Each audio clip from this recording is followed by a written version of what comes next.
The following presentation is brought to you by Discovery Education, leading the world of digital and video learning.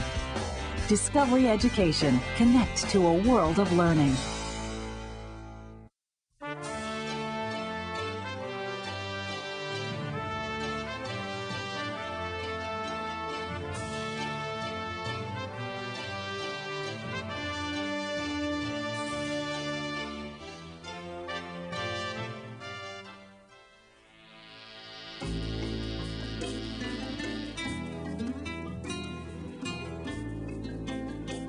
The month of May 1521 was a critical time in the life of Spanish conquistador Hernán Cortes. To further Spain's expansion into the New World, he led a force of 900 Spanish soldiers and more than 20,000 Indian warriors in a final assault on Tenochtitlan, the capital of Mexico's powerful Aztec Empire. After a 3-month siege of the city, the Spanish forces and their Indian allies defeated the Aztecs and reduced their magnificent capital to ruins. As the self-proclaimed conqueror of Mexico, Cortes forced the Aztecs to build a new Spanish-style city from the stones of their ruined temples. The Spaniards named this metropolis Mexico City, and for the next 300 years, it served as the capital of the huge colony of New Spain. After Mexican independence, it became the capital of the nation of Mexico. Today, it is the 3rd largest city in the world.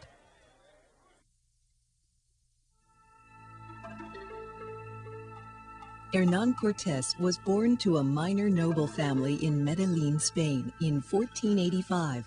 At the time that Spain was ruled by Queen Isabella and King Ferdinand.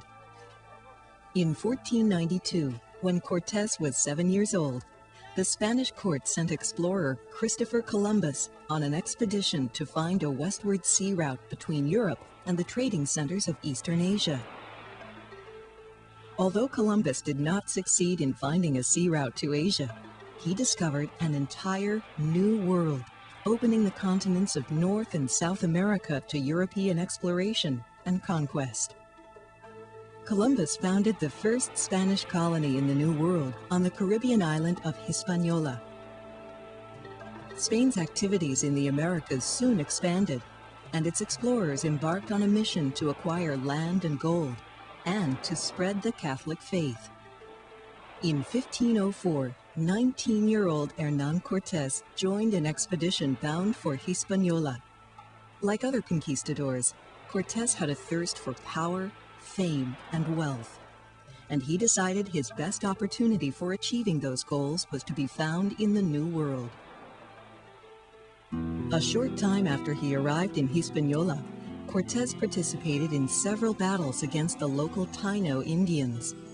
For his efforts, he was awarded a large tract of land and numerous Indian slaves. In 1511, Cortes joined the expedition of Spanish explorer Diego Velázquez to conquer the Taino population on the nearby island of Cuba, where the conquistadors established a new colony. When Velázquez became governor of the colony of Cuba, he selected Cortes to be the mayor of the settlement of Santiago.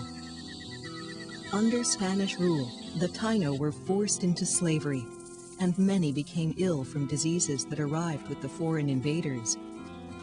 By 1517, all but about 5,000 of Cuba's native inhabitants had died.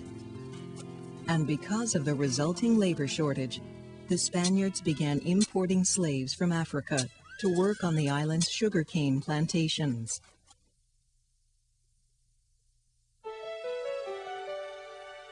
By the year 1517, Spanish conquistadors had already explored parts of the Isthmus of Panama, and they had begun to explore Mexico's Yucatan Peninsula, where they discovered many impressive stone buildings, as well as a few objects made of gold.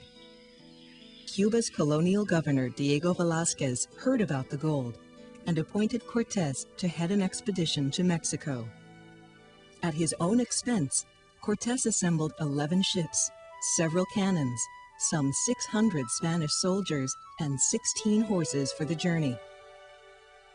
Just as the fleet was about to depart, Governor Velasquez changed his mind about Cortes and sent orders to cancel the expedition. He believed that Cortes was too ambitious and would overstep his authority once he arrived in Mexico. Cortes ignored the governor's command, and in February 1519, he set sail from Cuba. A couple of weeks later, the conquistadors landed on the island of Cozumel, just off the coast of the Yucatan Peninsula. It was here that a shipwrecked Catholic priest named Jerónimo de Aguilar joined the expedition. He had learned the language of the local Maya Indians and translated for the Spaniards. He also helped further the Spanish goal of converting the Maya to Christianity. The explorers found little gold on Cozumel, so Cortes decided to sail farther up the coast. They came ashore at a place called Tabasco on the Mexican mainland. The sight of the armor-clad conquistadors on their charging horses terrified the Tabascan people. They had never seen such strange beasts, because the horses that Cortes brought were the first to arrive in the Americas. The destructive power of the conquistadors' weapons particularly alarmed the native people, because gunpowder, cannons, swords, and other implements made of steel were unknown in the New World until the arrival of the Spanish. As a result, even though the native people greatly outnumbered the invaders, they had difficulty defending themselves against Spain's advanced weaponry and were easily defeated. After a month or so, the Spaniards sailed west from Tabasco. Although their fighting brought them very little gold, it yielded vital information. They learned of a tribe called the Aztecs, who possessed huge amounts of the precious metal. After that, the conquistadors focused on finding the Aztecs and taking their gold. That April, Cortes landed on the shores of the Gulf of Mexico, where he established a settlement called Veracruz, the first Spanish town in Mexico. Here he began preparing for the trek inland to locate the Aztecs. And when some of his soldiers talked of quickly grabbing as much gold as they could find and sailing back to Cuba, Cortes destroyed all but one of his ships to prevent them from deserting.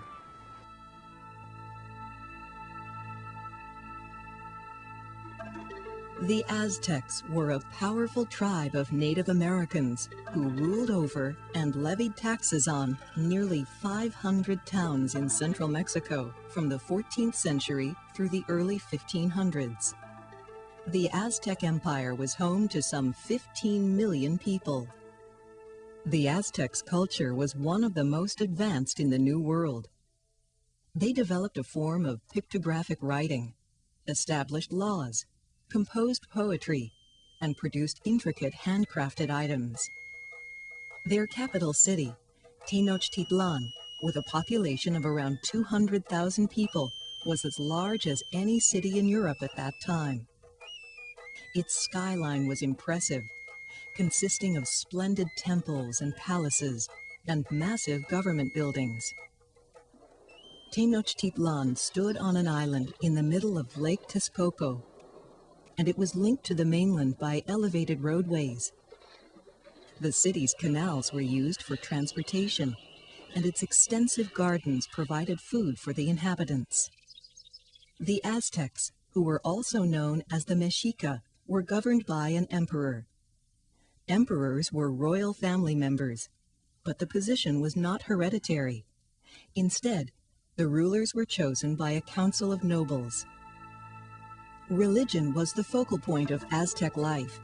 They worshipped many gods, although their main deity was the sun and war god, Huitzilopochtli. Tribal priests constantly made offerings to the gods to win their favor. Often, they paid religious tribute through the practice of human sacrifice. The dedication of a large temple might require the sacrifice of thousands of individuals. Human sacrifices were seen as necessary for the survival of the tribe, and those selected for the purpose were honored as messengers to the gods. However, Many of those chosen were unwilling members of neighboring tribes who had been captured in wartime. As a result of this practice, and because of the heavy taxes they were forced to pay, most of the conquered tribes deeply resented the Aztecs. By May of 1519, the Aztec Emperor Montezuma was well aware that invaders had arrived from the east in giant canoes. His informants told him the strangers spoke an unfamiliar language, rode on the backs of animals, wore suits of metal, and possessed terrifying weapons. The emperor believed that Cortes was actually the plumed serpent god Quetzalcoatl in disguise, arriving to destroy the Aztec Empire. For legend said that Quetzalcoatl had forbidden human sacrifice. The worried emperor sent representatives to the Spanish settlement at Veracruz to gather information about the conquistadors and, if possible, to appease them. The Aztecs offered Cortes gifts of rare, exotic feathers and a bag of gold. Cortes accepted their gifts and impressed the Aztecs with a demonstration of horsemanship and weaponry. In August of 1519, Cortes and his troops set off for the Aztec capital. Along the way, the Spaniards battled the Tlaxcala Indians and then formed an alliance with them. Some 6,000 of their warriors joined Cortes in the march against their longtime enemies, the Aztecs. In November, they caught their first glimpse of Tenochtitlan. The city was so much larger than the conquistadors had imagined that some of them thought they were dreaming. In the Aztec capital, Cortes was welcomed as a god and housed in one of the royal palaces. Cortes marveled at the array of goods in the city's magnificent public marketplace, which he said was larger than the entire Spanish city of Seville. He was amazed at the huge temples he saw, though he was dismayed by the smell of blood that surrounded them. After only 9 days in Tenochtitlan, Cortes took control of the capital by marching up to the unsuspecting emperor and arresting him. In the meantime, ships from Cuba carrying 1,400 Spanish soldiers were headed for Veracruz. The colonial governor, Diego Velázquez, had sent them to find Cortes and arrest him for disobeying orders. Cortes got word of this and took some of his soldiers to the coast, intending to fight. Cortes captured the Spanish commander and convinced his soldiers to join him by promising them gold. When Cortes and his new allies got back to Tenochtitlan in June of 1520, they found the Aztecs in revolt against Spanish rule. Cortes counterattacked and looted the city's gold. In the process, he lost so many soldiers that he was forced to retreat, and nearly all the stolen gold fell into Lake Texcoco. The Emperor Montezuma was killed during the fighting. While this battle raged, an epidemic of smallpox, contracted from the Spanish, was spreading rapidly through the Aztec population. In May of 1521, as more and more Aztecs succumbed to smallpox, Cortes and 20,000 of his Indian allies attacked the capital again. This time, they methodically destroyed the city and killed its weakened inhabitants.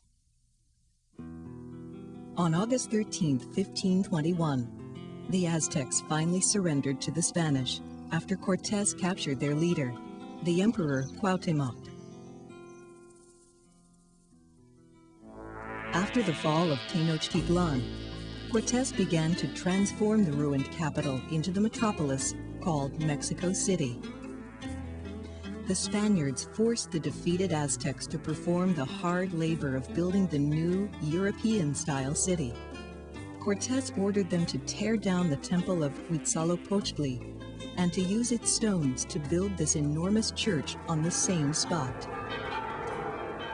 Mexico City became the capital of the huge colony called New Spain. And for the first 3 years of its existence, Cortes served as its governor. During this time, he introduced the encomienda system to Mexico.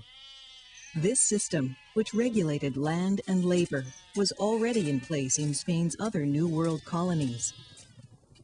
Through this arrangement, the most valued Spanish soldiers received huge tracts of land, called encomiendas, as rewards for their service to the king. For example, King Ferdinand's successor, King Charles V, awarded Cortes 25,000 square miles of land in the valley of Oaxaca. Under this system, the native people who lived on the land were required to convert to Christianity and to work without pay for their Spanish overlords for 3 out of every 7 weeks. During the decades that followed, Cortes continued to finance a number of ventures, including a disastrous expedition to Honduras that cost him a great deal and seriously damaged his reputation. He tried in vain to defend his honor, but in 1540, Cortes was stripped of most of his political power, property, and money. After that, the explorer who conquered Mexico sailed back to Spain, never to return. Cortes lived out his days quite simply, but his exploits had radically changed the course of history. He had led the destruction of a great Native American empire and transferred the control of its land and people to the King of Spain. In so doing, Hernán Cortés established a solid base for Spanish exploration and colonization in North America that would last for hundreds of years.